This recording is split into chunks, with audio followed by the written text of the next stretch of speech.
The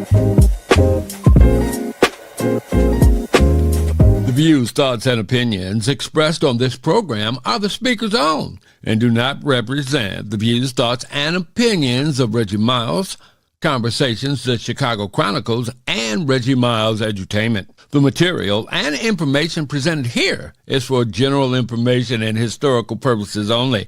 Conversations, the Chicago Style Chronicles, and all forms and abbreviations are the property of its owner, and its use does not imply endorsement of or opposition to any specific group, individual, organization, product, or service.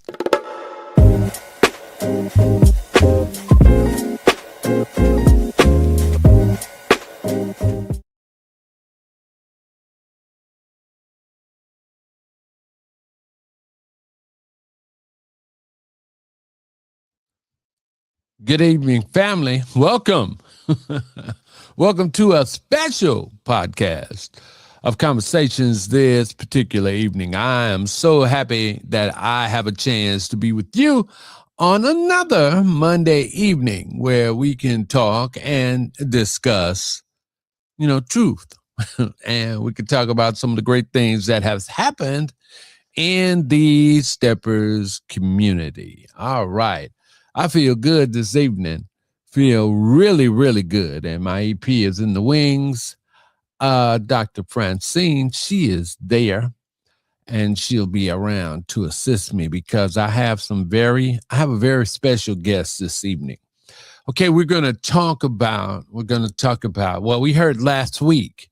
We heard on last Tuesday on Inside Stepping with my brother, Mr. Brian Forbes. And he made a very special announcement regarding passing of the torch about the world's largest stepping competition. Oh, wow. And I said, oh, my. And tonight we want to give Pete some props and give him some flowers. And then we want to congratulate and acknowledge the successor, the new CEO of the world's largest stepping contest, Mr. Snoopy King. And we certainly want to wish that brother, Godspeed in getting this thing organized and together, because it's going to be something. It's going to be a job. It's going to be a job for him. And I just want to give him encouragement. And I want to give the community encouragement. And let's all just be cool and let's just wait and to see, don't talk about this, don't talk about that. Don't worry about anything. Let the man do the job first before we come to any type of conclusions about anything. And man, the contest is in September. Let's see what happens. Okay, let's see what's going on. Pastor D, how you doing? Good to see you. But tonight I want to talk to a good friend of mine who's been my friend over nearly 40, I would say 40 years plus. And he is the founder and creator of the world's largest stepping contest. And of course, I'm going to say he was in charge of it 6 years. And then the company he worked for, put in another guy, and he was in charge of it for another 3 years. And so it was 9 years in total that Anheuser-Busch was the primary sponsor of the world's largest stepping contest. And the man who started all of that is my good friend, Mr. Rodney Burke. Rodney Burke, what's going on? Hey, Reggie, how you doing? I'm glad you're there, man. Yeah, and I'm glad to get a chance to interview you and to talk to you once again about this historic event going on with the passing of the torch of something that you started. And I want you to take me to the beginning and tell me how the world's largest stepping contest and all the business centered around that came about. Well, initially for me, it was a marketing program. What happened was I was looking for marketing ideas for the night for 1990 in the black market. Because our sales was down like 5%. So I was looking for something to stimulate, our sales in the market, because that's what I was responsible for at that time. Mm-hmm. So, make a long story short, I used to go to Mr. Rick, the Chick Rick house every Thursday and watch everybody dance. That was one of the highlights of my week, to go there, because I love the elegance of the dance. And I used to watch people and I say, darn, I wish I could do that. And so, but anyway, I looked over at Reggie and I said, Reggie, I'm gonna try to create a contest with this, man, as my big marketing program for the year. And after I got through talking with Reggie looked at me and he said, yeah, right. That's what everybody say. They're gonna do this and that and the other, they don't never do it. I said, all right. So anyway, maybe about 10 minutes later, I was talking to Dimples and I told her the same thing. And she looked at me too. She gave me one of those, yeah, okay, looks. So anyway, I went back to the office the next day and started the process. So what the process was that we do radio buys. And radio buys was basically, they were paid based on their Nielsen numbers. And that's something they used to do back in the day, how many listeners you have overall. So anyway, when I asked them about the contest, they said, okay, we probably can work this out in your budget. So they asked me, what you want to do, GCI? I said, no, I don't want to. No, GCI is not the demographic that I'm trying to capture. So to make a long story short, they shot all these numbers at me with GCI, Nielsen numbers.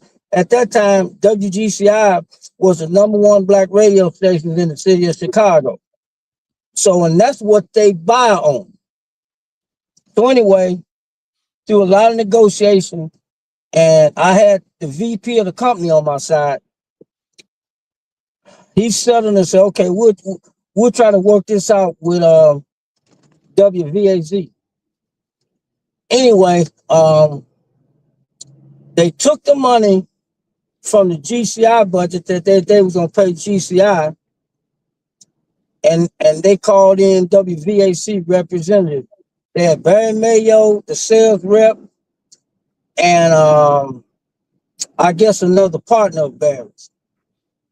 And we kind of, it was negotiated that we was gonna get him a $250,000 buy. They never got that much money. And we're talking about 1990. So anyway, we settled on that. And then Barry was supposed to go back to the promotionals director, which was Mary Green, and pretty much told myself at the meeting and told her that she needed to work with me on this program. So anyway, we started out, and to her credit, she put together some of the rules and regulations. I wanted, it was a team process to putting some things together. So basically, that's how. But the money came from Anheuser-Busch. The money came from that. Listen, radio stations don't spend money like that. They survive by sponsorship. VAZ didn't have no money. They never had that much money. They never had that big of a buy. So if they don't get promotion, if they don't get promotional money, their job is to help a company sell its value. And that's how they make their money. They don't make their money by spending any money. They make their money by using their radio power, and they sell that as a value. So in the beginning, V103 or WVAZ, they didn't do any sponsorship. They weren't sponsoring the world's largest stepping contest. They were promoting. They got the money based on the idea we wanted to do for the marketplace. Well, basically based on what I wanted to do in the marketplace, because I needed to raise my sales for that year. And they were supposed to help in doing that. They were supposed to assist us in selling our product. They didn't spend a dime. They collected a bunch of money, but they didn't spend a dime. That's why they don't spend nothing now. Wow. Since Anheuser-Busch has stopped sponsoring the world's largest steppers contest, when has VAZ did any promotion for just the contest that Pete took over? When have you ever heard them promote Pete's program? Not unless he paid them. Mm-hmm. I mean, they don't do nothing for free. And they basically do what their customer want them to do for their money. Wow. Now, Mary, the promotional director, she helped to do a lot. She did a lot of the leg work. But I had to okay it. If I didn't want her to do something, it wasn't going to be done. So, because it was our program, not theirs. Mm-hmm. If you look at all of the marketing, jackets, T-shirts that everybody got and things of that sort, they all had Budweiser or Michelob Ultra, or they had one of our brands on it. Mm-hmm. And they never announced it on the radio as the V103 world's largest steppers contest. Never. They say the Budweiser world's largest steppers contest, because that's where their money was coming from. Let me see. And that's how radio stations operate. They don't operate by spending money. They spend somebody else's money. Let me see if I can find a picture on that. I don't want to run you ragged, Rodney. We're going to take a pause and a deep breath as we provide these historical facts about the world's largest stepping contest as provided to us by the founder and creator, Mr. Rodney Burke. So I want to thank you for being a great guest tonight. And in the audience, on the line, as we say, Dr. Lawrence Jones, Mr. Lawrence Jones, walking par excellence. We want to say hello to you. We also want to say to the EP, Dr. Francine, thank you for all the work that you do. Miss Green, thank you so very much.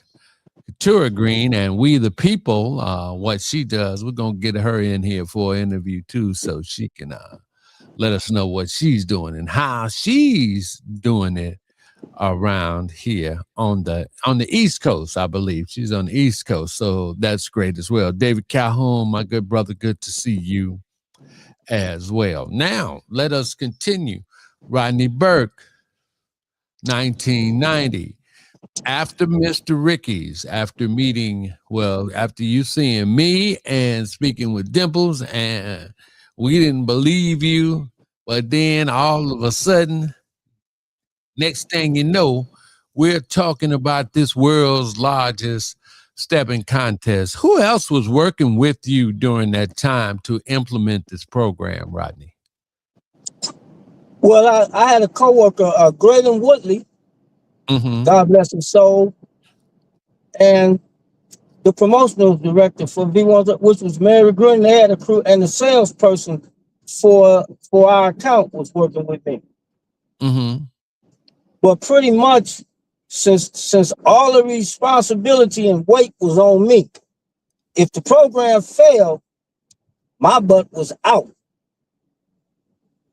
Mm. So it was simply because for them to spend that type of money on a dance contest that they didn't know whether they was gonna get the bang for their buck on, you know, That was unheard of. that was unheard of. And believe me, it was a tough sale. Nobody in 1990 was spending that kind of money in the black market. Nobody. Mm-hmm. If somebody can name me one company that spent $250,000 on a local program in the black market in 1990, let me know, because I didn't know. I mean, I got calls from all over the country saying, man, how did you convince them to do that? Mm. Because that was something unprecedented. I mean, we did some things in the marketplace. We sponsored softball leagues, and we had bar promotions, but and some of the softball leagues helped us a couple of years before with some of our sales, but we just needed to take it to the next level. And that was my responsibility to get that done. So that's pretty much what happened. Yeah, because that's where we met in Washington Park. I used to Oh see out yeah. there before we even got a chance to meet down in Mr. Ricky's. Yeah, you was a softball player. Yeah, I was a pitcher. I got a picture of me with my Michelob shirt. Yeah, we sponsored programs like that and little bar promotions where we gave out little prizes and t-shirts and things of that sort and did sampling and stuff like that. But we want to do something that made a real big impact in the market on the sales number. You know that I know you can't see it, Rodney, but I do have this one picture of the only shot I got where all the where everything in here, that's all you see is Budweiser signs everywhere, and we're in the Chick Rick house. Oh, absolutely. We were in the Chick Rick house, and Graylin was, being like the MC, and I was spinning, and oh boy, Graylin loves stepping. yes. Graylin came from East St. Louis and went right into the community, sat down and started watching and learn how to dance. And that was his biggest social jam, to go dancing. Yes. He loved to dance. Yeah. So how was that relationship? Did he school? How did y'all really get together? And did he influence you in the stepping community, or y'all just met? No, I knew it. I knew Graydon when he was in East St. Louis. So what we did was pretty much solidify our relationship once he got to Chicago, because I was in Chicago first. And we just solidified our relationship because we didn't really know anybody. Okay. So we tightened up our relationship and kind of spread it out. But Graylin was dancing before I ever started viewing the dance. Okay. And Graylin was going out dancing all the time. That was his weekend and weekday entertainment. Wow. And that's all Graydon did was work and dance. Working and dancing. Working and dancing. Yeah. He loved to dance. Now he talked to me about it, but I hadn't watched. I didn't watch it like he did until I started going to Mr. Ricky's on Thursday. And then I watched and man, this is elegant. To see black people like this. And it was the kind of image that projected what Anheuser-Busch wanted to project in a program. Because everybody dressed up. The men were smooth. The ladies were beautiful. And they was real classy. So it projected the image we wanted.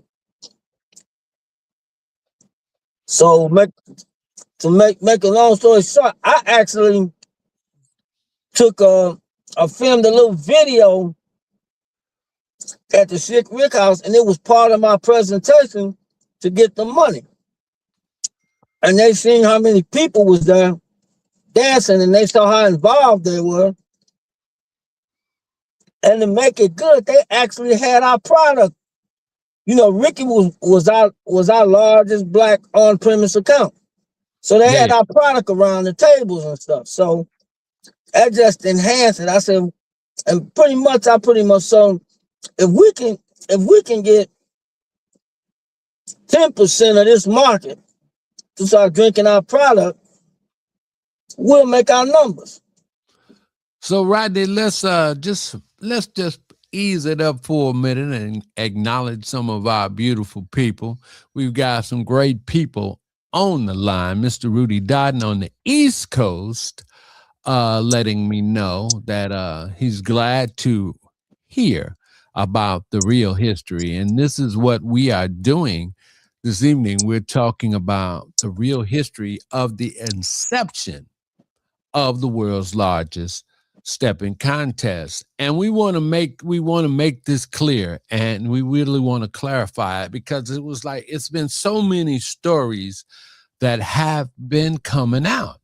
And the real story is, well, not the real story, but the story the story that we're hearing now, or the information, not the story, the information that's being shared now is coming from the founder and the one who was responsible for creating the budget and getting his company to put up the money for the world's largest step-in contest. Okay, and that was back in the 90s.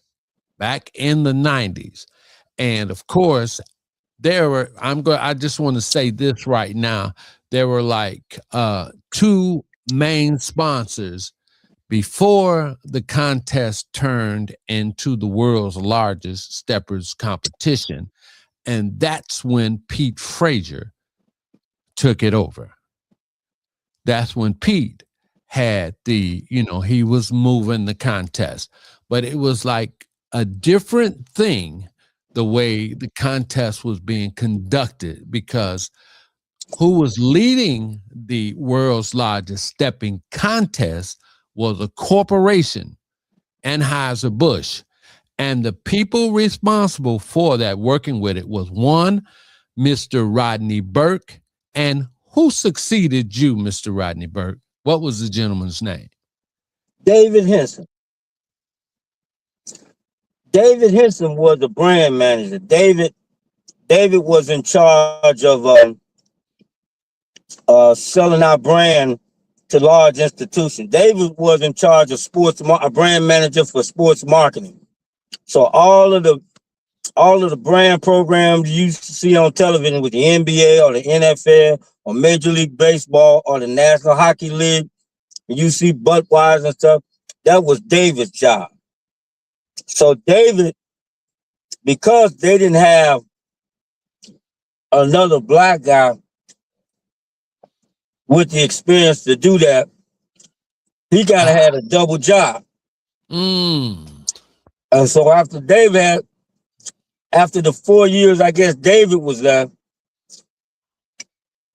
they kind of wore him out, and his responsibility for the brand kind of overwhelmed him, trying to do the getting the money for the world's largest steppers contest, because that was a negotiation every year. It wasn't like, okay, this is what we're gonna do for the next 4 years. I had to negotiate that every year and show value and why it was valuable to the company to do that. And we had great marketing presence, we had good sales, and we had good marketing talk. And that's what we was looking for. So we had all of that. But at that time, the vice president and myself was pretty tight. He was the one that pretty much stuck on my side. Matter of fact, he attended the first two world's largest stepping contest. Matter of fact, he was standing in line outside. I had to go get him. Yeah. So after he went to the first one, he was sold. So after I left, and he changed and became vice president of international sales, the guy that took over his place, I guess he wasn't as sold on it, was sold on the money as Joe Castaneda was. So, and the press was pushing David. David was working on that program. A day later, David was on the plane on his way to New York or Los Angeles, Philly or Phoenix, Arizona, doing his brand stuff, meeting with NBA and NFL teams and owners. So that must have been the time under Dave's regime. That must have been the time when Mary Green really started working her magic with the world's largest stepping contest. Because at that time, after I was gone after 1990. See, I don't know what Mary did. I don't know what David. I think David just wanted status quo because David didn't want to have to make some decisions. Like, I can tell you, after the third year when I was done, you remember we initially started off charging $5 to get into the contest. Come on. And I think we got like about $60,000 or $70,000 on the door, and we took that $60,000 and $70,000, and I gave it to black charities in the Chicago community. So, as a matter of fact, that was announced at the contest. We had the charities there, and they received their check at the contest. So it was a public service and a charitable event at the same time. At the same time. Sponsored we wasn't looking for no money. Anheuser-Busch is a $4 billion company. What a radio station gonna do for Anheuser-Busch? Right. And so let's really clear that. Let's really clear that up, because part of the story that was being told was that the radio station was sponsoring it, but actually sponsoring the world's largest stepping contest. But actually, the radio station was doing its job, right, by having to promote it. Yes. So they were just paid to promote the event. Correct. And at that time, the then promotions and marketing director was Mary Green. Correct. So in other words, you was calling all the shots, and Mary Green was implementing what was going on. How much part of the program did she create, if you can recall what she created? I can tell. She was mainly responsible for that. She negotiated the boat ride, the thing we did on the boat. What was it, the Nautica or something like that? The dinner stepping party we had for all of the winners of the preliminaries. She was responsible for kind of putting that. She negotiated that. And she negotiated. She did a lot of negotiations for some of the. We had some outside vendors. Remember, we had prizes for the audience. They won shoes and coats and things of that sort. Now she did that, but when it came down to the logistics, like the judges and what it was gonna cost for people to come in, like she wanted to raise it one time, I think, to $15 or $20, and I said no, it's gonna stay $5, and they eventually raised it to $10 when I left, because it wasn't about trying to get money. Because all we're going to do with the money we got was give it back to charity. That gives us a good name that we're doing something positive in the community. And another tax write-off, huh? Absolutely. Well, it wasn't enough money for them to write that off. $60,000 cool. to a company that grosses $4 billion. Talk to me, Rodney. No, that was just something to look good, basically, so they can say, hey, we doing something in the Black community. Wow. Because we had dealt with some issues before. At one time, Jesse Jackson wanted to put a boycott on us. And he was running around the street talking, Buzz or Dud. Don't drink those suds.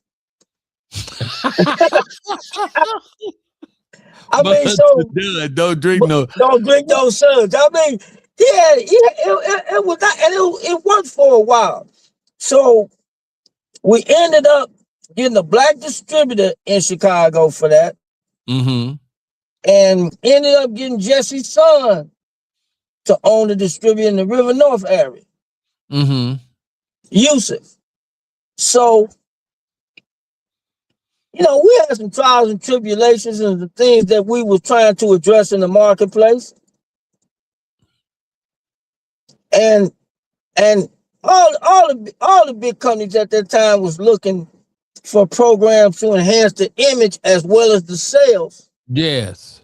So that's pretty much what it was about. And basically, it was like, Rodney, if this don't work for $250,000, your ass is out. So I understood that. And we had to make some changes. Like the initial judges, Mary went and got all celebrities. Okay? The Steppers went crazy after that. Okay. So I had to change that up and make sure that we had judges that was part of the Steppers community. So, and see, we also wanted to enhance, our retailers that we was doing business with. That's why we did our preliminaries in like the Taste, Mr. Ricky's, the Rose, and somewhere else we did one. We was going around because what we did, we brought a lot of people on that day into that bar, and we always picked what they tell us was their slowest day to do it. Here you go, Rodney. I got something from you. I got something for you from Lawrence Jones, great walker in Chicago. He says jackets. Oh yeah, they got jackets, t-shirts, boat rides. They got jackets, boat rides, and the winners receive leather jackets. The finalists all had silk jackets. But the winners of the contest received leather jackets at the end of the contest. But what about the Salem Squares, Rodney? That's what Lawrence said. The Salem Squares. Yeah. Come on, Lawrence. Give him a break. All right. Here we go. And I want to thank Dr. Francine for certainly putting in, commentary as we continue with all of this. And I want to thank each and every one of you for tuning in to this special podcast on Conversations, where we're talking about the beginning of the world's largest stepping contest. Huh?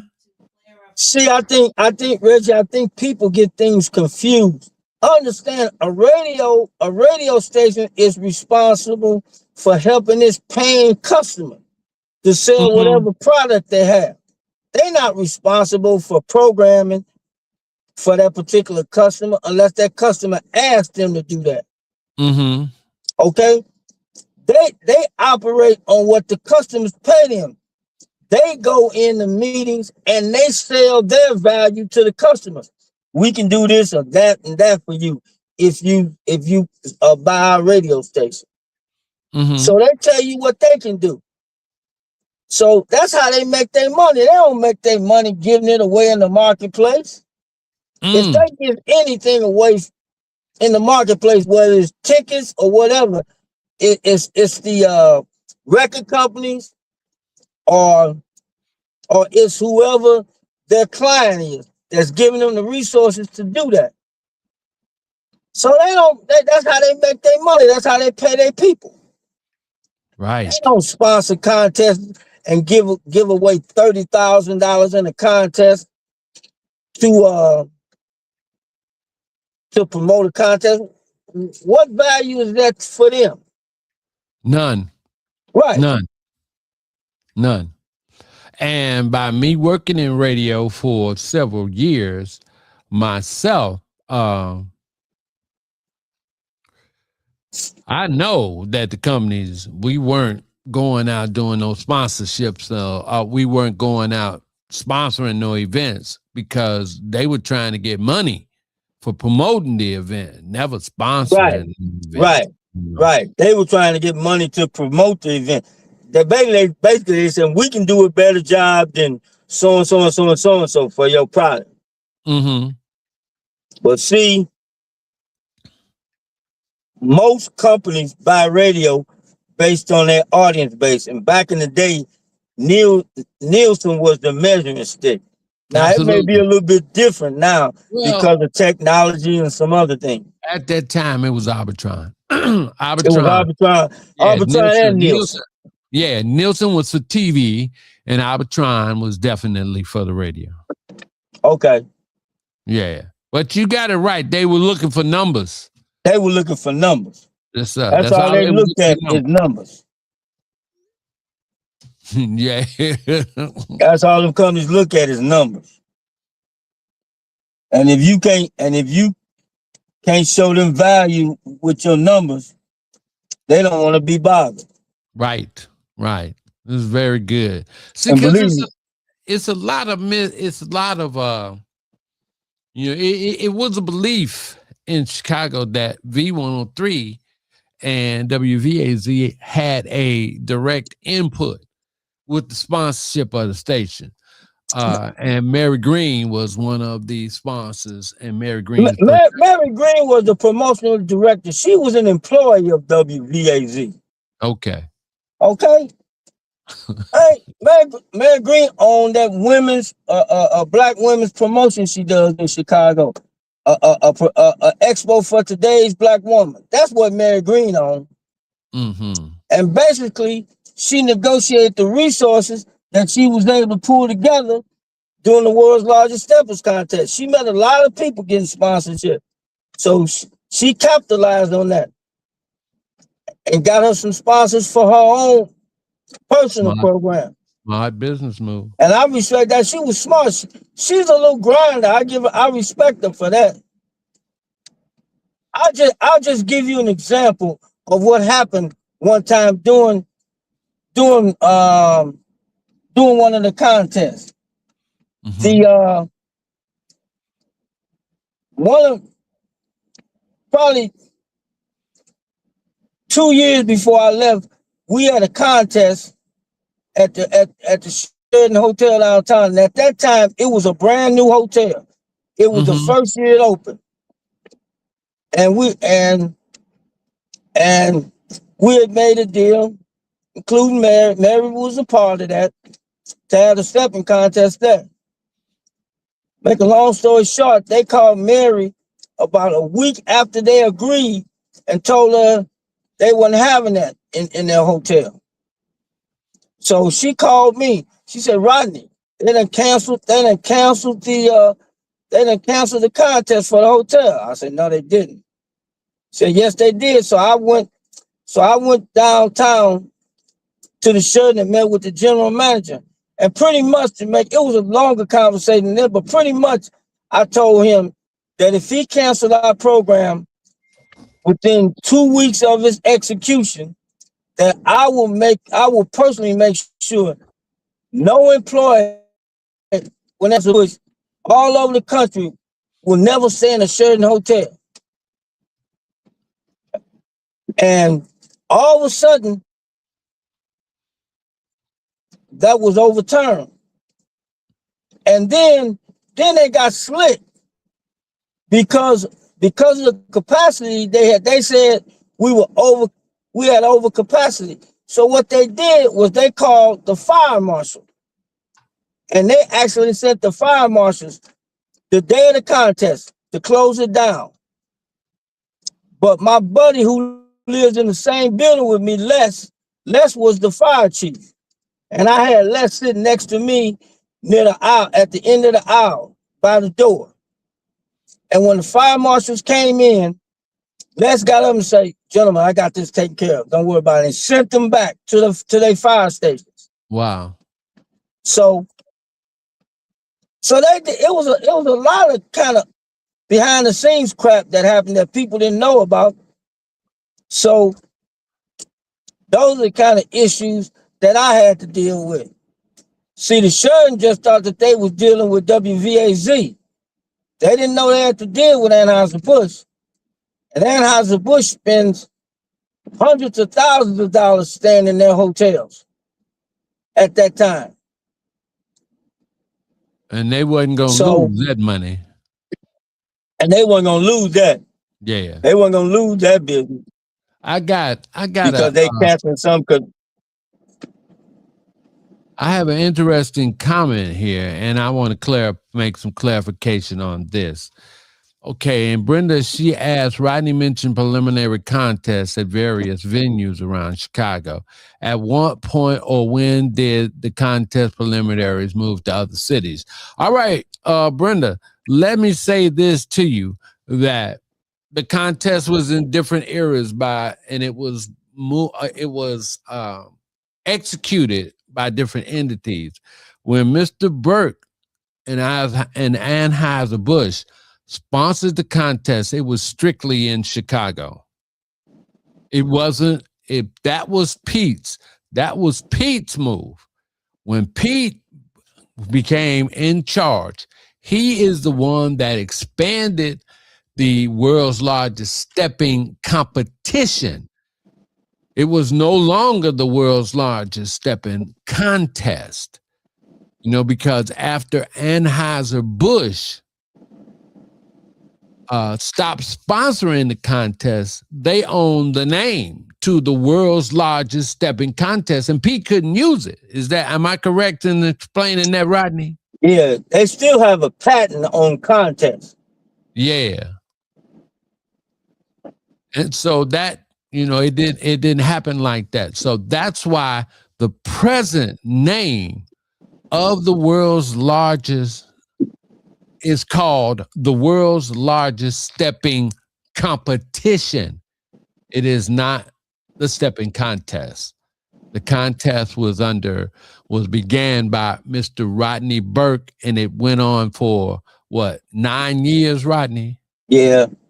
9 years. And then after that, Mr. Pete Frazier turned it and took it to the world's largest stepping competition. He only used that name for about 2 years. Yeah. And then he had to relinquish that. So after the 11th year, it is the world's largest stepping competition. And think of this, Reggie. For the 9 years we were involved, Anheuser-Busch spent $2.25 million. Whoa. Okay? Whoa. Putting on a steppers contest. Wow. 2.25 million. 2.25 million. That's a lot of money for a contest. Because it was the same money every year. Mm-hmm.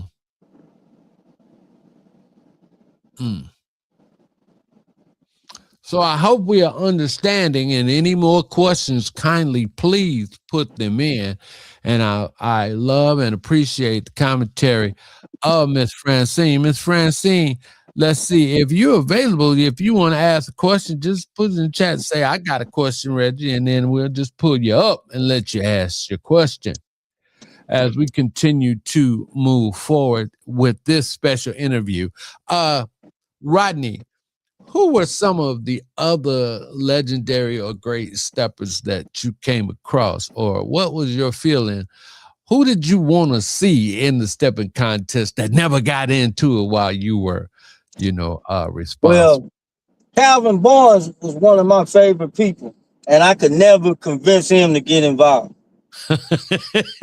I know, no matter how much I asked him, because I used to love the way he danced, and I couldn't get him involved. He just flatly turned me down. I ain't getting that, man. I ain't trying to be competitive. I know what I do. I ain't into that. So, it's just so much you can ask a grown man after a while. Yeah. When he was so adamant about that he danced for the pleasure of the dance, not for the competitiveness of it. He danced for the joy of the dance. And back when I was doing the contest, that's what it was about. Like I said, the contest to me, I had no idea that it would blow up the way it has. And then Pete expanded it and everything, because it was just a marketing program for me to way to get me promoted and make some more money. Mm-hmm.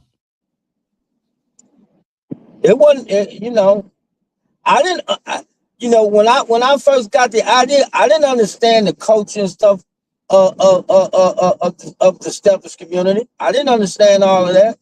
I just enjoyed what I saw, and I thought the way people reacted to it was just so cool. So I just thought that would be a good thing, and a good thing for the marketplace where we could spend our money and I could justify it, because image was a big thing during that time. Come on, Rodney. And it had the right image, the right demographic, and the right amount of faces on the ground. So it worked out as a real good thing. So what, other than Dimples, what other females did you have associated from the city that worked with the contest? Well, Leanna Hill used to talk to me a lot. Mm-hmm. And you should do this. And even Lisa used to do that. Mm-hmm. She used to talk to me a lot about, I think you should do this. I think you should do that. I think you should look at this. I think you should do this. So take your time, Rodney. Matter of fact, she told me, was giving me some advice. Mm-hmm. Darlinda, a whole bunch of people was always giving me advice, and it was cool because they were the dance. And I didn't have no pushback on that. I was trying to learn what to do to make sure I could make the contest as equitable as I could make it. Man, that's right. That's right. And we had some issues. I just won contest. I remember when Cynthia Shanks and Cowboy Greg Adro was voted as the winners of the contest. I can't think of the year that was, but anyway. I think that was the third contest. Yeah, and anyway, come to find out, because the crowd was kind of booing, and come to find out that Bishop Magic Wand, who was one of the judges, his card didn't get counted. So I didn't take no money from them. They got their $10,000. Go ahead. They got their $10,000. They got their $10,000. And I actually came back and gave Dimples and Marzette $10,000. Now look, wait a minute, Rodney. And put them on the radio. Wait a minute, Rodney. Wait a minute. It wasn't just no one big special $10,000 contest. I mean, what was the major prize every year that you were responsible with the contest? What was the major prize? What was it? What was the cash amount? 30,000. 30,000 for the entire contest? Yeah. And the first place winner got the what? Was 10. Second place, the first place winner got 10. The second place winners, I think, got 15, and the third place winners got 5. First place winner got 10,000. 10. Or 20,000, something like that. 10. I know the total pot was 30,000 in cash for the prizes. contest alone. For the contest alone. Oh, okay. Because I just that 1 year, and now I understand something that's going on. Because there was did Dimples and Marzette in that first one, did they win 10,000? Yes. And then the second year they won 10,000. I think so. See, because I just didn't want to think that in 1996 that was the only year that it was a $10,000 contest. No, I know when I was there, the cash prize was 30,000. Because I think it was first. What was it? 15. I think. Because I think Lil Alpha them got 10,000 in the first contest. Okay, and with that, y'all gave like 2 first place prizes, and then the name got changed and the category got changed to freestyle. Freestyle, yeah, freestyle. And that happened because all the original steppers was complaining. Yeah, yeah. Oh, have mercy. I go to one of the steps, I get beat up. I got a verbal whooping. Woo. Okay, Rodney. I don't know what y'all doing. Hey, Rodney, can I let me bring Francine up here because she says she got a question. And let's see. Yeah, I'm gonna put her on there. She got audio only. Let's see. Unmute her and okay. Go ahead, Francine. Hi, good evening. Good evening, Francine. How you doing? I'm good. How you doing? Oh, I'm doing well. Just a You little doing sore all from my right over therapy, there? that's all. I know. Thank you for coming on. Listen, I wanted to clarify. I got to go back just a little bit because I wanted to clarify part of the question earlier. Um, when Mr. Jones brought up the jackets, um, the shirts, and all those type of things, because I told Reggie when we were talking about the show, we really want to get everything clarified so people can really have a clear understanding, because you're talking about all these years later and it's just still a bunch of confusion. So with Reggie being the historian that he is, I wanted to make sure that we took the time so that people could clearly understand some things. So when it came to the jackets, Everybody that entered the preliminaries got a t-shirt. Everybody. Whether right, you here's win, my lost, or not. question. The people who won in the preliminaries got a silk jacket. The couples who won got a silk jacket. Mm-hmm. And And my if question is, they went on who to win the paid for finals, it? they got a leather jacket. Right, but who paid for it? Huh? Who paid for it? That came out that $250,000. Okay, so it came from Anheuser-Busch. That's just what I It want to came out explain. of Anheuser-Busch money. That's what We people ain't got to got no understand. money. Right. They don't want to be associated with steppers now. Right. Right. Since I So was as there, since we did the contest, they sold the radio station. mhm. Twice. Twice. I know at least once. Evergreen bought it, and then iHeart Media got it, or Clear Channel got it, and then Clear Channel was taken over by iHeart, or the name changed. Yep, but they were Evergreen. It was Black. Barry Mail had it, and he sold it. And he sold it. Right. He sold it to Everhart, I guess. Yep, he Evergreen. Yes, he did. Yes, he did. Because that was at the beginning of deregulation, right? And Barry, he knew at that time a lone radio station. He only owned one station in this market, and he knew he couldn't survive against the conglomerates that had four and five stations. He knew he couldn't survive. So he got his bag and went back to New York. Yes, he did. Yes, he did.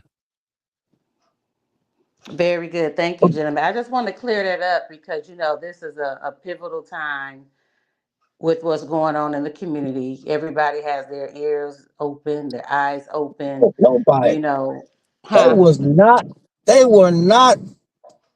Radio stations don't have no anything you hear a radio station promoting. They've been paid by a customer to do that. Right. Right. So for clarity's sake, because I was telling Reggie, even this show itself, is going to go in the archive as a certain part of history itself. And, we really have to set the record straight. We really have to make sure that people understand the information, that they understand what you're saying and not what everybody else is saying. And even understand the historical context of radio stations during that time. You talked about the market, you talked about your job. You've graduated at that time. You were a college graduate. You know what I mean? Working at a corporate company. You didn't just come up from somewhere and say, "I'm getting ready to create a contest." That's Right. not what happened. You were at work. You Right. were That on was your work nine for to me. five. Yeah, that was work for me. Right. And that's a part of history. And what's the place? Chick Rick's? Am I saying it right? No, Chick Rick. Chick But Rick. that but Chic. they were your customer. Yeah, they was a customer of ours. They Mr. were your Ricky, customer. Mr. Ricky was one of the biggest customers. Mr. Ricky was our largest on premise. On premise means that you drinking at the bar. That's what on premise means. And see, and I So want the people to understand. he was our largest on premise account. I want the people to understand when they go back and look at this, when they go back and talk about it in history, to understand that this was a part of your job. This was a part of your 9 to 5. Right, That absolutely. That's what it was. that club and that club owner was one of your clients. And if anybody is in Absolutely. sales, I had no idea of what the culture stepping and all that. I just thought it was, to me, it was amazing to watch. And I thought it would be something that could help me improve my sales for the market. right, So right. and that's what it did. That's exactly what it did. But So it's a different picture understanding that you were a college graduate at a corporate company with your degrees working a job. right, And they were your client. But the good and this absolutely. I call it perks of the job, because when I worked in corporate and had to go out and do things like that, it was just the perks of the job. So the You t- perks of the job was you were out and you were still meeting all these people. right, That's one thing that Reggie talked about on conversations many times. Like he said, the dance brings together a lot of people from a lot of places. You are a prime example of that because you were not in the community. You were in corporate America, right. and it brought you to the And community. I've heard some of y'all talk about what V1. Why would a company that's worth $4 billion asked the tiny radio station for some money to do something. Company worth $4 billion, not 400,000, not 4,000, $4 billion. They could buy CAZ 100 times. Why would they ask them for money to do a program? That's V10. That's a VAZ's job, to take a company as big as ours and show us value of what they could do. Right. Exactly. So when I hear that, I say, man, these people don't know nothing about business. Right. That's the whole job of a radio station. Exactly. That's their job, and that's what That's they were their job. paid to do by Anheuser-Busch. And that's Right. just interesting. They supposed to create programs and things that help their client. But when people talk about Mary Green never attended a step of set when they had a lot of clubs. Mary Green didn't give a damn about steppers. It was her job. Mm-hmm. Matter of fact, I don't know every steppers every steppers social club. Yes. I honored them at every contest. I gave them trophies and plaques at every contest. I brought them on stage, every last one of them. You certainly did. Basically saying, thank you for helping me promote this thing. Mm-hmm. And see, and that's why I'm saying it's time to set the record straight, because you've been on conversations before. It's not like this your first time being on here. You and Reggie have had several conversations before, but even having those conversations, there are still misgivings in the community. And because this has just happened, with what's going on, and it's unfortunate that we don't have this documented properly. But, the more Reggie does this and the more we're able to do it, we're able to properly document it. We got some other things happening down the pipeline, but this story in this community, and I'm going to say it, Reggie ain't not going to have to say it, and he'll probably say it later, but this community owes you a thank you. See, I was just proud to bring that type of money into the Black community. Hey, right. You can't see this. That's a shame, Rodney. You can't see this picture, but I got this picture of you with Brad Peterson. And I don't know who the ladies are, but that they giving you an honor or an award. Oh, I think that was my going away party when I got promoted.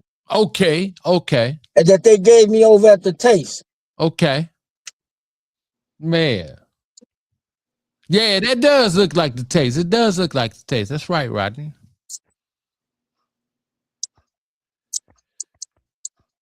Okay. Mm-hmm. They gave me a little black tie going away party. Yeah. Okay, thank you, Sharon. That was Alice of the Dance Set. See? That's, man. This community loved you, Rodney. Well, I loved it too. Because people treated me well in that community. Mm-hmm. Man, I couldn't locate the pictures of the billboards that Budweiser put up around the city about the world's largest stepping contest. And it was some pictures that I do have of the boat ride. But since this came in, all of a sudden I didn't look at it. But now I'm like, oh my God, I should put these pictures up, See, one thing a lot of people, especially a lot of new people in the stepping community, didn't know. R. Kelly's video, Stepping in the Name of Love, where they were stepping on that boat. Mm-hmm. He just copied what we did.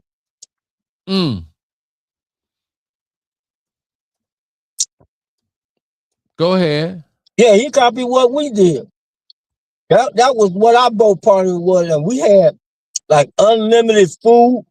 And I ain't talking about hot dogs and hamburgers. We had prime rib, steak. I mean, we was eating like ballers. Okay.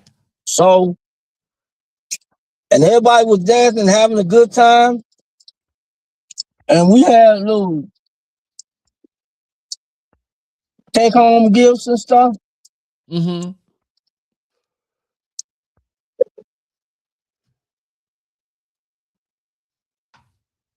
So We didn't miss that part. Repeat yourself again, Rodney. we everybody had a take home remembrance packages from that boat. I mean, it was really a nice setup. Okay. So it worked out real well. Everybody had a keepsake from the boat ride. Every year we did it. Wow. And that was from that initial budget, right? You know, oh, yeah, I see you. All right. Yeah, they're doing it now. Yeah. Mickey just got finished singing. That's all. It's still going. It's going to be a while or something. It's the first time. Okay. Rodney is dealing with something else, All right, right? All right. I'm good. Oh, okay. All right. Good to see you. Francine, you still there? Oh, you done muted your mic. Yes, I'm still here. Actually, I had just sent you a message, but what I did want to say to the audience um, is that we hope that today some things are being clarified and that there's a better understanding, for moving forward to understand the context, the history, where it came from. Because, when we did the post yesterday, it's clearing up the origin, of how this happened, where Rodney So my came from. Then it was, clearing up the players because, we've heard Mary Green. We have heard Graylin Woodley. We've heard different names I don't along the want to way. discount Mary Green. Mary Green was a big help Absolutely. in executing that contest. But Yes, all but of the she was not the decisions and founder. all of the money came from me. That's the smallest truck I got. Yes, and that's all we're saying so that people understand that she was not the founder of Or the provided the contest. money. And she did not provide the money. The That's mo- all we're doing, Radio just stations clearing don't up pay for history. nothing. They use other people's money to do promotions. People have to Right. understand that. And that's why we giving tall props tonight to Pete. Because Pete picked it up when Anheuser-Busch let it go. Oh, yeah. He get much love for that. Yes, Because Pete had and to pick it up and provide his own resources. That's right. right. That's right. Right. I had a $4 billion company behind me. Right. And and people may not have liked some things over the years. However, at the end of the day, you still didn't do what he did. And that was sustain it for all of these years on 2 a decades. consistent basis. 2 decades. On a consistent basis. And Yes. so we cannot discount that. We cannot take that away from him, in this future life. And like you said, it's not even discounting Miss Green. Miss Green was instrumental in this too. She We was just want paid to, to do a job. yes, but we just want to make sure that people understand the roles that people had. We want to make sure that people understand there was not radio sponsors, that Anheuser-Busch was the sponsor. There wasn't two and three, and no, there was just the one. And that is where the money came from, that you guys were at, Chick Rick House on the Thursday because that was your customer, and you Right. had a conversation with Reggie and Dimples just so people can understand this history moving forward. That's it. That's it. So people can stop No, I asking the need people to questions. think about something. Name a radio promotion, whether it's in the park or wherever it is, that didn't have Coca-Cola or McDonald's or Pepsi or whatever company signs or stuff in that. That's who paying for that. Mm-hmm. Mm-hmm. And they giving their particular company exposure. Right. Radio stations don't pay for that. They don't pay for Right. ticket giveaways. Right. The record companies give them so much money to play a record so many times. Reggie, you know that by working a radio station. Yes, sir. Yes. They get paid for how many terms they want. Right. Right. So we're just hoping that tonight is giving some historical context, the proper context, from your mouth and not from nobody else's mouth. And everybody that has a story is coming directly from you. And so that people can And see, have it and move I forward. don't talk about it that much because I ain't looking for a name or something. I did that because I needed to do that to get promoted and make some more money. But I want Right. to do something for my legacy that I can say that I did contribute something to the black market in spite of doing my job. Right, and that's the thing. And see, we talk about in the community that we didn't know this was going to happen, and we didn't know that this legacy was going to be left. But the reality is this: that day when you, Reggie, and Dimples were having a conversation, who knew that 35 years later that this was still going to be a conversation? Who knew that this was going to be a legacy that happened in a club that was your client with a DJ and a dancer was going to turn into this? You could not have Absolutely. even imagined that at that time. But here we are, and I'm gonna say it because I just even know my own experiences being in the dance. Like I said, I'm 20 years in the dance, and I didn't get the story correct until Reggie told me. And when Reggie told me, I still thought he was wrong because of the people I had talked to, that even had something to do with the contest, and I can say this: I had talked to Miss Green myself, and it wasn't until I talked to Reggie and met you, I had to go back, Rodney, and I had to go make some corrections and some retractions because of what I was told. And I talked to some people directly myself. So, this is really crucial for the community to understand where this came from. So when they And go out here and they tell the story, they got it and they got it right. And now, as of today, again, in this time in history, it is documented.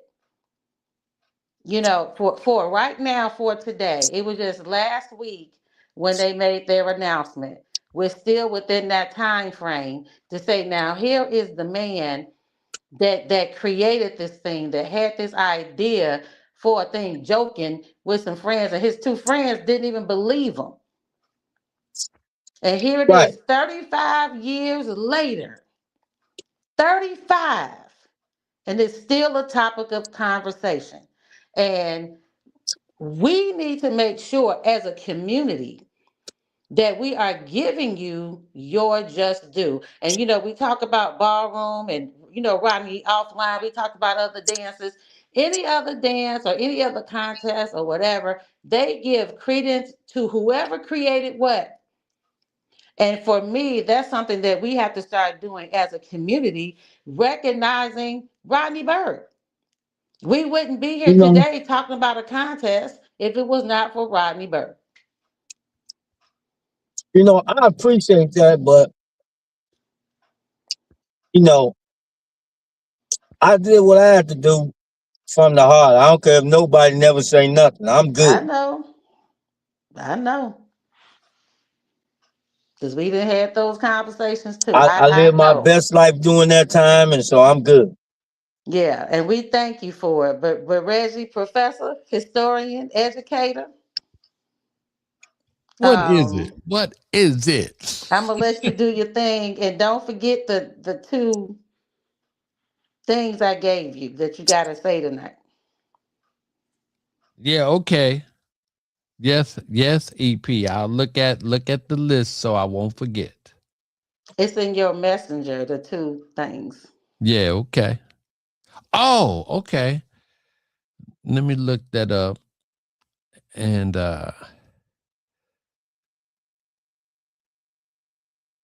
oh, okay, okay.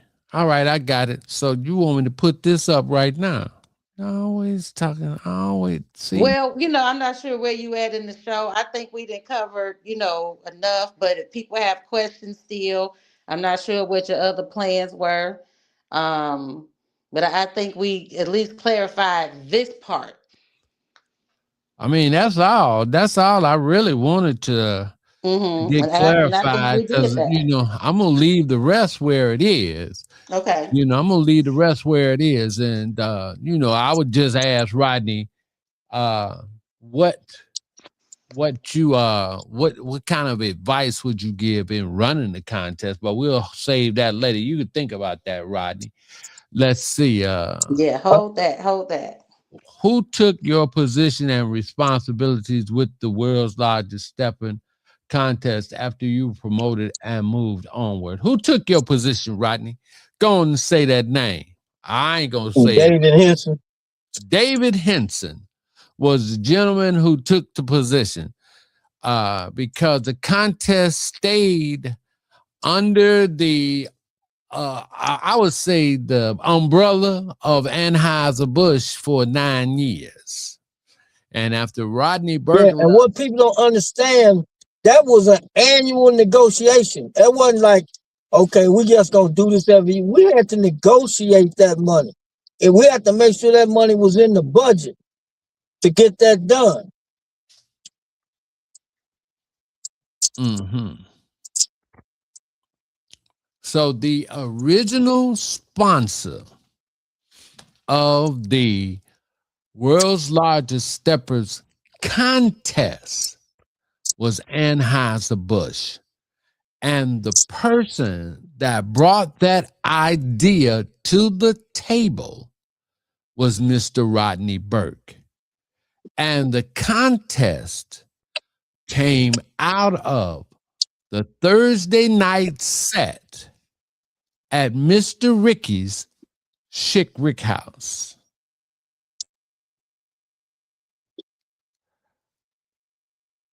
Okay, and with Absolutely. that, so that's the understanding that I live because Rodney gave me the opportunity to be a judge at the first world's largest stepping contest. The first. And we won't even talk about that because we talked about that one on the other video that I did. And I'm gonna post that one up along with this one. Cause Rodney, you interviewed with me 5 years ago. I called you because when I came back on the set, in 2018. And 2019. After I had gotten after I got acknowledgement from Irie Israel's Stepaganza, and I was hearing all these stories about the world's largest this, the world's largest that. And Rodney has been my friend since 1986. Maybe a little bit before then. But I know for sure we was meeting on a regular in 1986. And I called him up. I mean, I got in touch with another friend of mine named Gus Redmond. I said, man, where's Rodney Burke? I was like livid. And because Gus had a proclamation, they gave us a proclamation in I think it was 2020 about stepping during Black Music History Month. And it came from Tony Preckwinkle. And even Gus had gave the acknowledgement to Rodney Burke. Okay, and so Rodney Burke, here's a good question for you. It says, good evening, Reggie. How did Sam Chapman and the Mellow Fellows, how were they involved? That's Don Vick and VA. Well, Sam Chapman got involved because Mary picked him as the DJ. Mary had some type of relationship with Sam, some type of good friendship or whatever. And she knew Sam, and she knew Sam was DJing in the Steppers community. So she picked Sam. And I didn't reject that. I didn't care. Okay. I had too many other pressing issues I need to deal with than to worry Reggie, about. I also see the question. It says, "We the people." I'm not sure if you got to that one. That's let me look and see the We the People. Thank you, Val, for your question. And it's a lot of people in the community, that really feel attached to, it really feel attached to the Steppers community. And Rodney Burke is a people person. And here she says, from We the People. I think, hey, is that Couture? Yeah, I think so. Hey, Couture. It says, what expenses went into that large sum to sponsor the Steppers contest? Well, probably money to the radio station for the promotion. But they got a good payday, and then probably the contest. I say maybe $100,000 of the 250. Because they promoted it. They put it on billboards, everything, because Clear Channel owned the billboards. No, the billboards was paid for by Anheuser-Busch too. Yeah, there was. I remember you had mentioned, when you just think about cost, you got the venue, you had the dance floor. At one point, there were celebrities. So you got to just think about everything really that would just go into it. And their budget, again, that budget at that time was $250,000. So $250,000 was the budget at that time. And I just want to reinforce and reiterate, like Rodney is saying, they had to negotiate that, every year with the company. That was something that he had to Every do. year I had to negotiate that. And he had to fight for that. And then he had to prove, at y'all our understand, marketing y'all, meeting this is corporate to get America. it in the budget. Yeah, this is corporate America he's talking about. He ain't talking about just something fly It by wasn't night. something I'm to talk about. Hey, I need $250,000. I had to justify that every year. That's right. And that was a part of his job. That's what I want the people to understand, that Rodney was working in corporate America. He was working at this organization. This was his job, his livelihood that was on the line. And he had to justify and go in and be the presence for the Black community and why we should do this and why we need to give you this money and not cut it back. Things like that. So I just want to reiterate that. People have no idea how many times I was told, can't we do this cheaper? Right. I say you all always caught up in the image of what we look like. We the number one big company in the world, and you all want a nickel dime after we spend all this money to start out with. Right. So, and we thank you, Rodney, because this is just part one. There's a lot to cover as far as the contest goes. There's a lot to document. Um, just a lot, period. But I know that Reggie talked about the proclamations that have been made.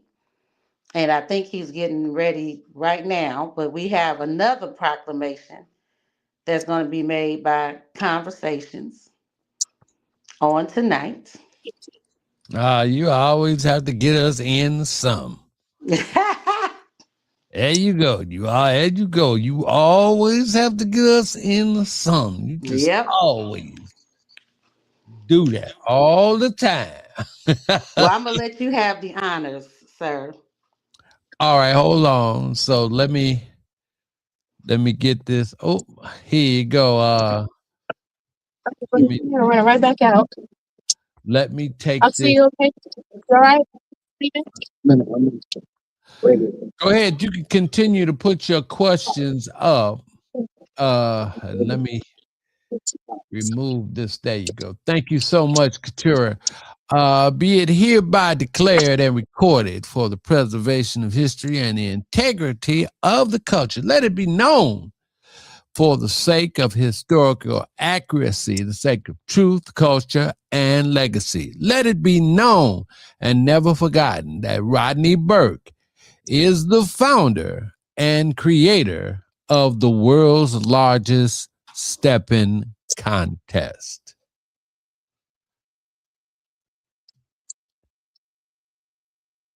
All right, put your comments and suggestions in, or whatever you want to deal with it. And but Rodney Burke and Anheuser-Busch put up the cash for the world's largest stepping contest in the beginning. And after Mr. Rodney Burke, it was David Henson. And after Mr. David Henson, it was Mr. Pete Frazier. And now it's going to Mr. Stephen King, a.k.a. Snoopy King. And as in my editorial today, I have nothing to say about Mr. King and where he is, because Mr. King has not conducted a contest yet. And I want to just give him room before we make any type of comment or whatever, because the man got to get in there and do his thing first off. Okay, he's got to get there first. And no need because it's gonna be a lot of stuff coming up, because the one thing about Pete, and Pete is a great liaison, because Pete is he's 70, he's a boomer, but he's a great marketing man, businessman, or whatever, to have had to deal with the people both locally and nationally and still maintain his sanity. You got to give him propers for that. You got to, because y'all know what my saying is.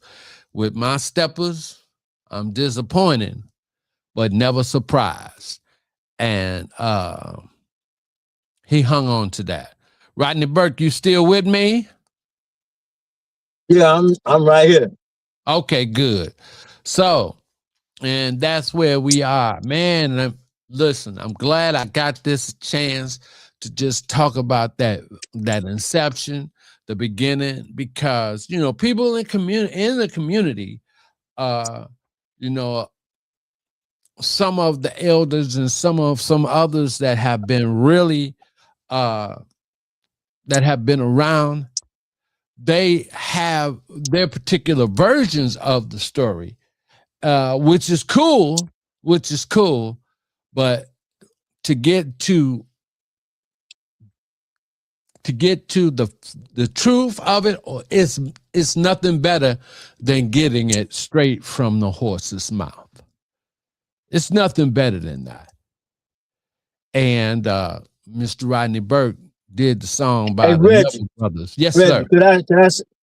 Reggie, I know earlier you asked me about some of the elders now that didn't want to get in the contest when it first started. I Mm-hmm. give you one that eventually got in. Kim Bowie didn't want to get in initially either. And then later on after I left, he got in. Yeah. I mean, because it was really about for the love of the dance for many of the boomers, for many in our generation. And here you go. Here's another question from one of our sisters in the community. Good evening, Professor and Mr. Rodney Burke. When and how did Mary Green get into hosting the world's largest stepping contest? Rodney, I'm going to leave She that with never you. hosted the world's largest steppers contest. She never hosted the contest. At least when I was there, she never hosted the contest. Never. I don't know where that came from. She never So, hosted the contest. Never.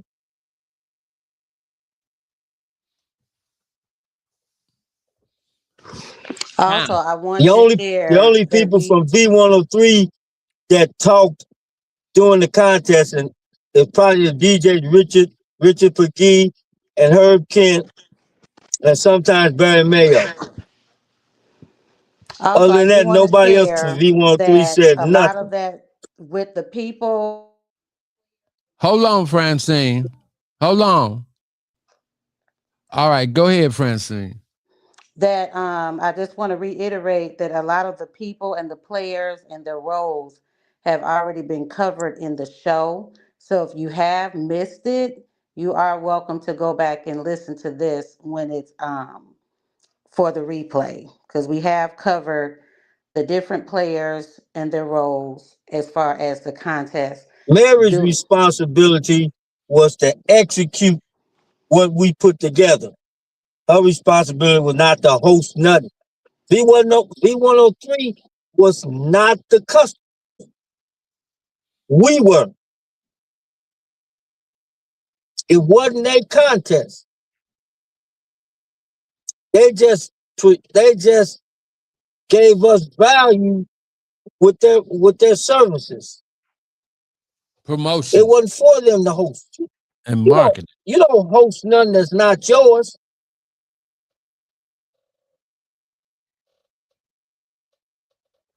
Here's a good one. So here's a good one.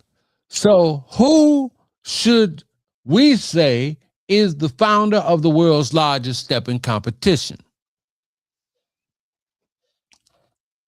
P-phrase. Well, basically he's using competition because Anheuser-Busch had the patent on contests. Patent for for just simple understanding. Patent means that if you want to use somebody else's name, you have to get their permission, and in most cases, pay for it.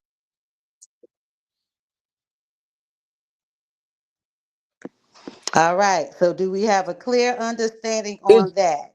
So I'm going to repeat it again. In the beginning, and Reggie is going to put up this proclamation one more time for all to see. stupid. Mr. Burke was at the Chick Rick house with Reggie Miles and Dimples and had a conversation. This is where it came from. That's where it started. Thursdays at the Chick Rick house. M. Heiser Bush trademarked the name. So they own the name.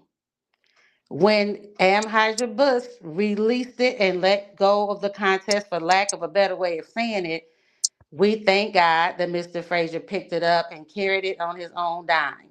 Okay. But at that Absolutely. time, he could not use the name because it was a trademark name. So he had to get another name. And So now, we don't want to get into semantics with the name and trademarking because that's really just simply what that is. Because the contest did not start. If you want to, again, get into semantics, who came up with the idea for it? Where it was already in place how many years before, even if there was a gap year. He could not use the name, so he had to get another name. But at the same time, this is what we say about history that we have to understand. Whatever you want the history to be, it's really fine. Everyone has the right to write their own history. And there's no problem with that. That's what academics, that's what history is about, people recording and writing their history. So that's fine too. But what on the show, we're not going to get into semantics about that. We have given Pete Frazier his just due, and we will Absolutely. still give him his just due. Absolutely. We're also going to give on this show and this platform Rodney Burke his just due.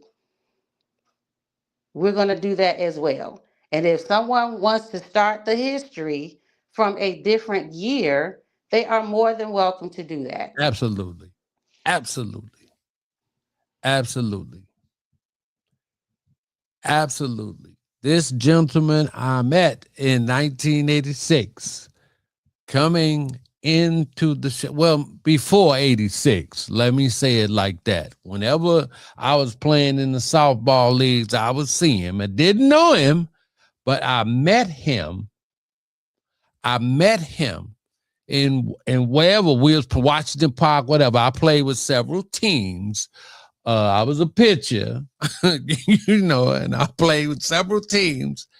And I met him, and we was always drinking. I think I got a, I think I got a picture of me with my little T-shirt on, cause like Budweiser gave us T-shirts. They supplied us with balls and clinches and all that stuff, and we was out there drinking and playing ball. That's how I got a chance to meet some of the other great athletes who were ball players as well. Here's another question. It's getting heated now. I like this. So, how and where did we get the jackets, the certificate for shoes, the crews on the Spirit cars? We picked up our jackets somewhere before downtown. All right, Rodney, if you remember that, where did they pick up the jackets and stuff?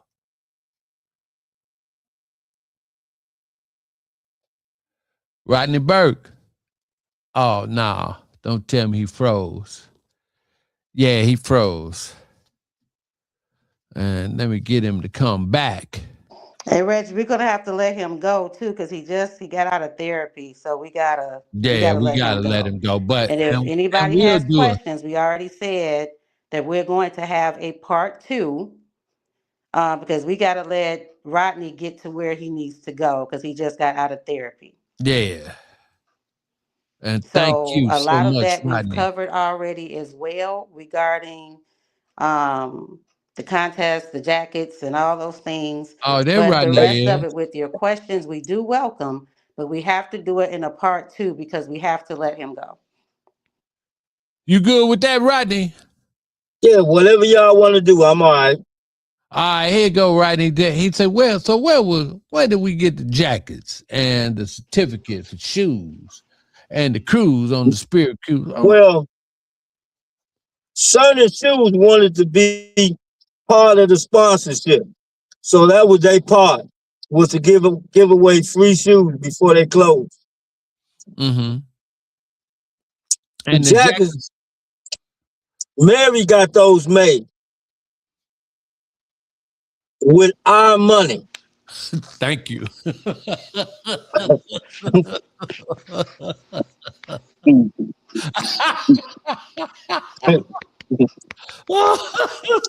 Good question. Good question. so, so I hope that clarification, is satisfactory, because he said that was in I don't know Anaheim. how many times I have to say radio stations don't pay for nothing.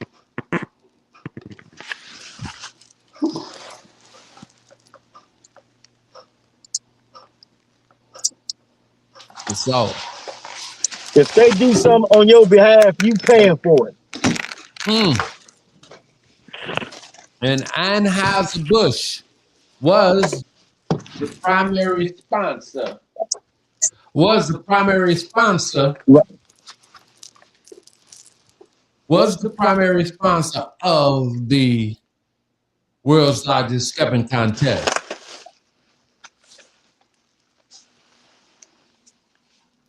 All right.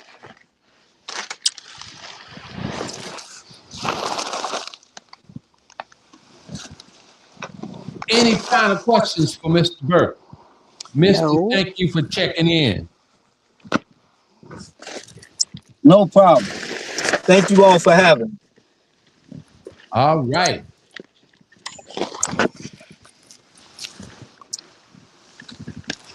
All right, let me get this. And we're certainly going to get a part 2 together.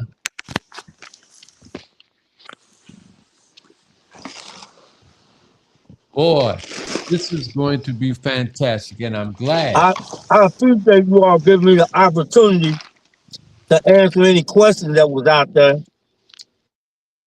And Rodney, we have the new successor to the world's largest stepping contest. And he says, Mr. Rodney Burke, it is a blessing to hearing you, sir. Tell him I said congratulations. And may God bless him to make it bigger and better. That's right. There you go. Andrea says, thank you so much. Thank you so much for the info. So much false info was out there. I had a ball. And thank you, Mr. Burke. Love y'all. We the people. Thank you for listening, Andrea. We the people say the jacket would be a great addition to the people that plays. Another. Well, I want to thank you, sir, for my gifts I received back in the days. I had a great time. So I'm glad I could do something to bring some joy into her life.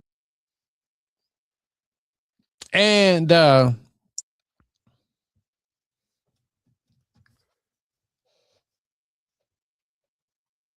thank you, sir, and thank you, Mr. Reggie Miles. And that's from the successor, the new leader of the world's largest stepping competition. She says, jackets were given to all preliminary winners from Andrea Brown. And man, I love y'all participating now, and I thank you so much for listening.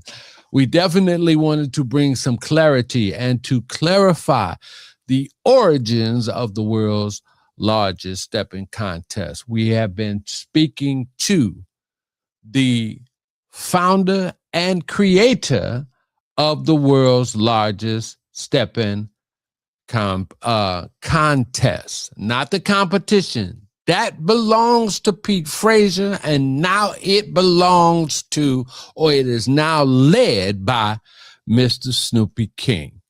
We appreciate y'all. And we invite you to go back and watch the replay, actually, of both shows, because I interviewed Rodney like 5 years ago, and we went over it. But this time, it's a different time. It's a different time. Snoopy, would you like to say something? he needs to call. You send him my number, and I'll get ready, and he can speak to the people, and I'll set him up right now. And if he wants to speak, then that's fine. Cause listen, it's gonna be some stuff, and we got to get him on the show so he can. All he got to do is tell us his history. So let me get him on here.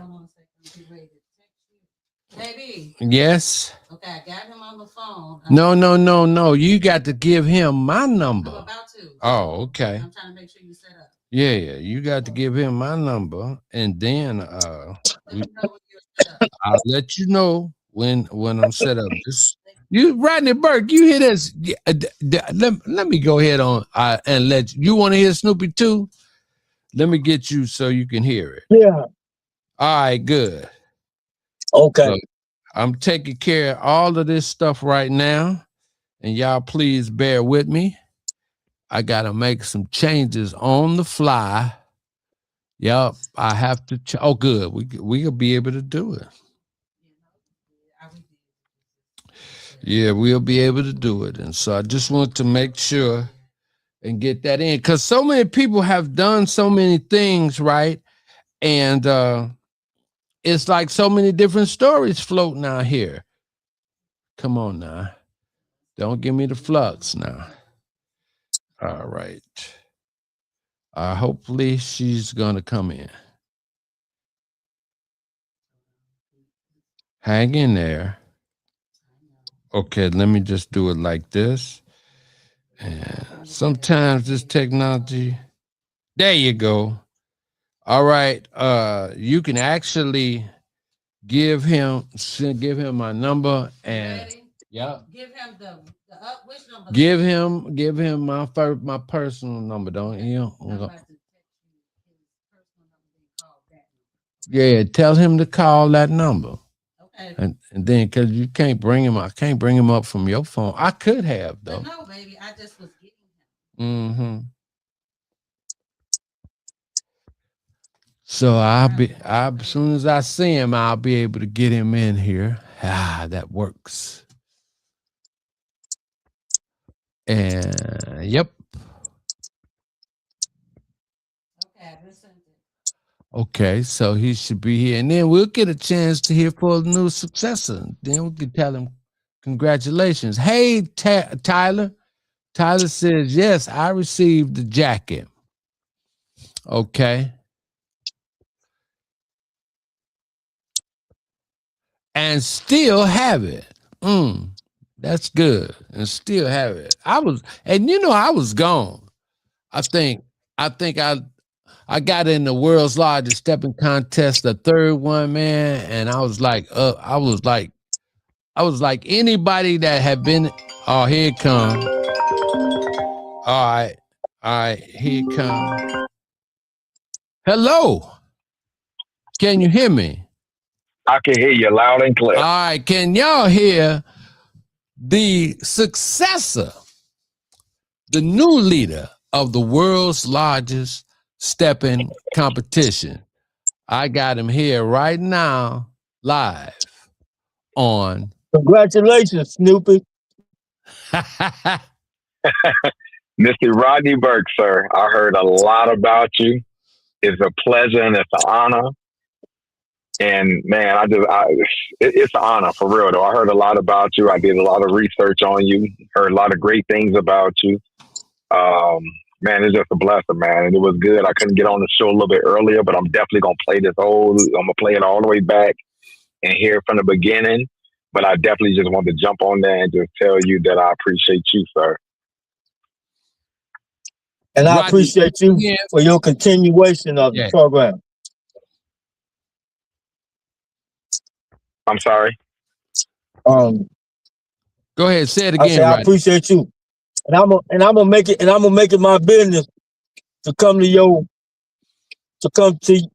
your competition this year. Please do. Please do. Please do. That'll be a hell of a welcoming. Trust me, it really will.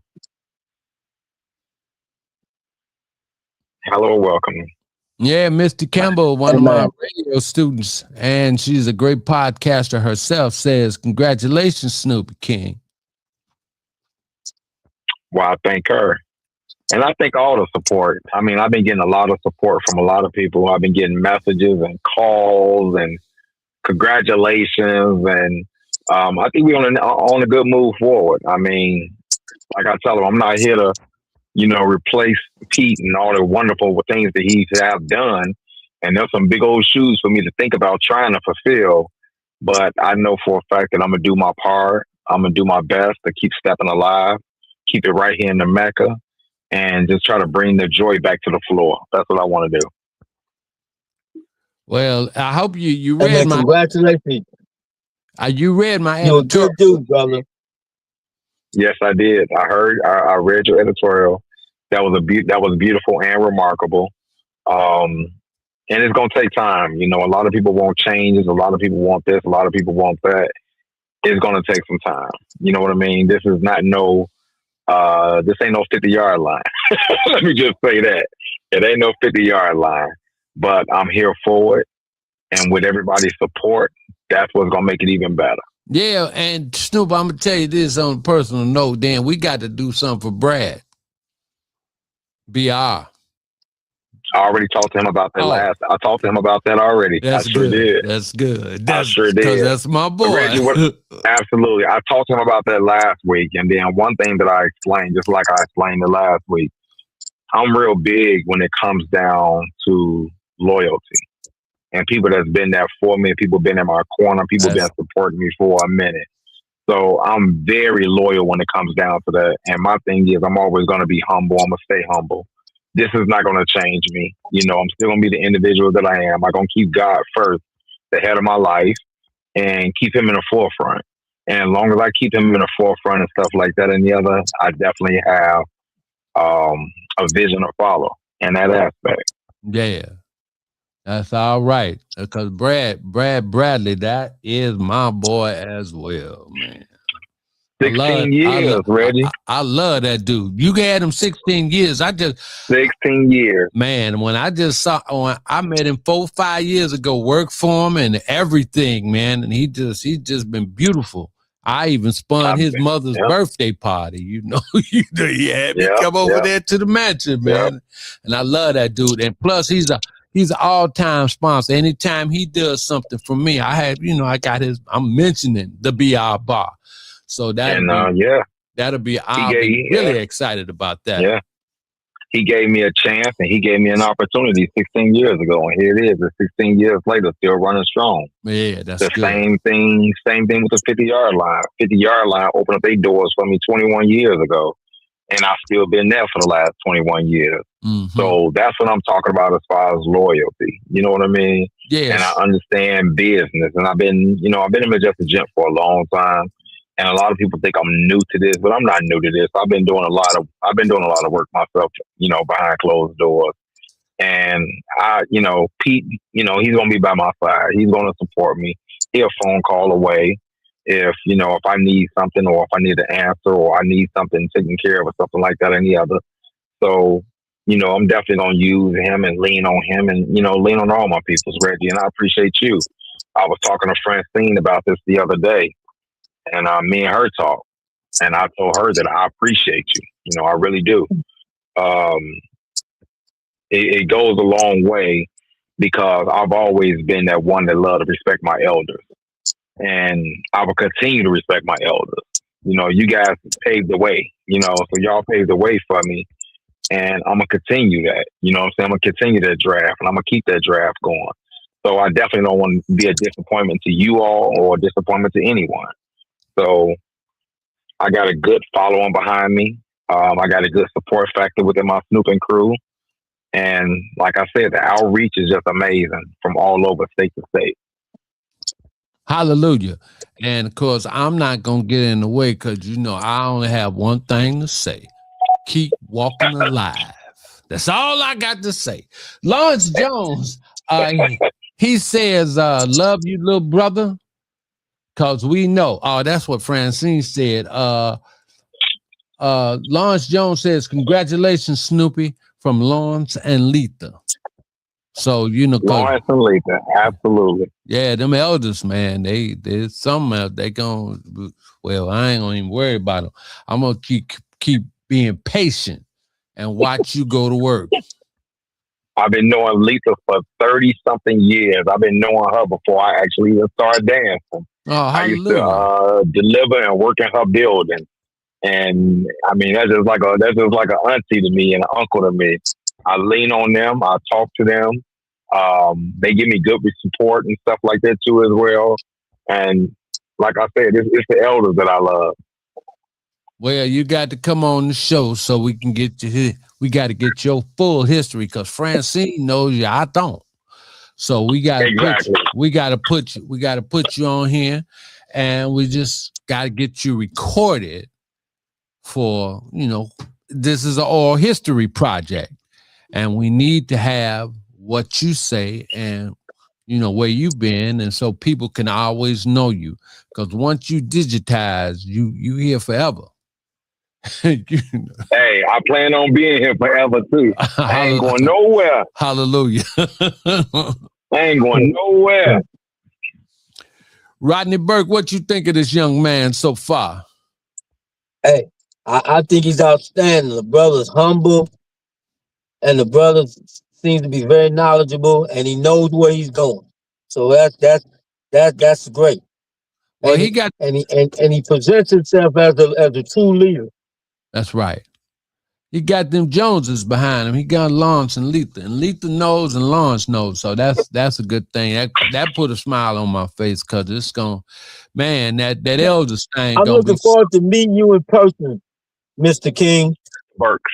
Yes, sir, Mr. Burks. I am definitely looking forward to meeting you. I'm definitely looking forward to gracing you with my presence. And trust me, I got a seat waiting on you. Trust and believe me on that one. I appreciate you. Yeah, that's gonna be a good thing. I appreciate it. That's gonna be a good thing. So, Dag, right now, I got to come out again. Yeah, you got to come out again. You know, because you got work to do, Reggie. Oh, hallelujah. Because Francine, you know, that's my girl. You know, me and Francine been knowing each other for a long time, and you know, we go way back. So you got work to do, Reggie. Hallelujah. Conversations will be the vehicle, but you got to get on here yourself. You got to be on here and withstand this pressure up in here, and so we can get to know you. So then, because Pete always had Carl Blanc here, and we're gonna extend that same privilege your way. It ain't no problem. Whatever you need to do, you can come here and get some of it too, especially since you with Brad. You know, anything that's gonna come to Brad, you know, I'm gonna take care of my boy.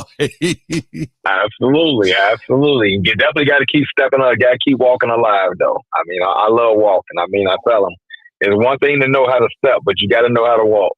So that's my thing. Case closed with me.